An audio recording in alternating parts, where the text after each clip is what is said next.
আসসালামু আলাইকুম সবাইকে। দেশ এবং দেশের বাহিরে আপনারা যারা আছেন সবাইকে মাহে রমজানের শুভেচ্ছা।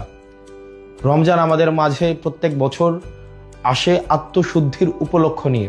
আমাদের যেই জড়া কুরিপু, পরহিংসা, পরশ্রী কাতরতা, রাগ, ক্ষোভ সব কিছুর ঊর্ধ্বে উঠে আমরা যেন আমাদের ইফতার, আমাদের সাওম, আমাদের তারাবি এই প্রত্যেকটি উপলক্ষের মধ্য দিয়ে আমরা যেন আত্মশুদ্ধির উপলক্ষ খুঁজে নিতে পারি।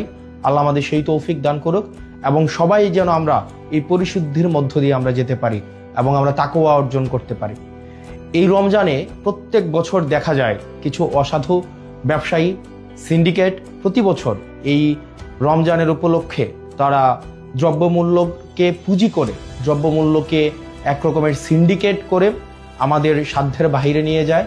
আমাদের জনগণের যেই সাধ্য মূল্যের বাহিরে এই আমাদের নিত্য প্রয়োজনীয় যে বিষয়গুলো রয়েছে, ছোলা, মুড়ি, তেল এবং নিত্য প্রয়োজনীয় যে বিষয়গুলো রয়েছে, তেল, গ্যাস, এই প্রত্যেকটি বিষয়কে দেখা যায় সিন্ডিকেট করে সাধারণ জনগণের সাধ্যের মধ্যে, সাধ্যের বাহিরে নিয়ে যায়। আমরা সরকারের কাছে আহ্বান থাকবে যেন এই সিন্ডিকেট, মাফিয়া, লুটেরা এবং চাঁদাবাজদের বিরুদ্ধে বিগত সময়ের মতো অন্তর্বর্তীকালীন সরকার গত বছর রোজায় যে ধরনের কঠোর ব্যবস্থা নিয়েছে এবং এই নিত্য প্রয়োজনীয় বিষয়গুলো যেভাবে মানুষের সাধ্যের মধ্যে ছিল, এই বছর যেন সাধ্যের মধ্যে থাকে সে বিষয়ে যথাযথ ব্যবস্থা নেবে। একই সাথে সাথে এই রমজানে আমাদের দেখা যায় প্রত্যেক বছর বিদ্যুতের যেই ঘাটতিটা ঘটে সেটা আমরা গত বছর দেখতে পাইনি।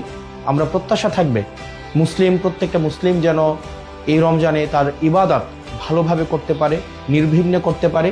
এই জন্য নিরবিচ্ছিন্ন বিদ্যুৎ সরবরাহ যেন ধর্মীয় প্রতিষ্ঠানগুলো এবং বাড়িতে নিরবিচ্ছিন্ন বিদ্যুতের যেন ব্যবস্থাটি সুনিশ্চিত হয় সে বিষয়ে যথাযথ ব্যবস্থা নেবে। আপনারা দেশে এবং বিদেশে যারা আছেন এই রমজান উপলক্ষে আমাদের মধ্যে যেই ধরনের নেতিবাচক বিষয়গুলো রয়েছে সেগুলো অতিক্রম করে বাংলাদেশের জন্য, প্রত্যেকটি মানুষের জন্য আমরা যেন ইতিবাচকতার বার্তা নিয়ে আসতে পারি। আল্লাহ আমাদের সেই তৌফিক দান করুক। সবাই ভালো থাকেন, সুস্থ থাকেন। রমজান আমাদের মধ্যে রহমত এবং বরকত নিয়ে আসুক।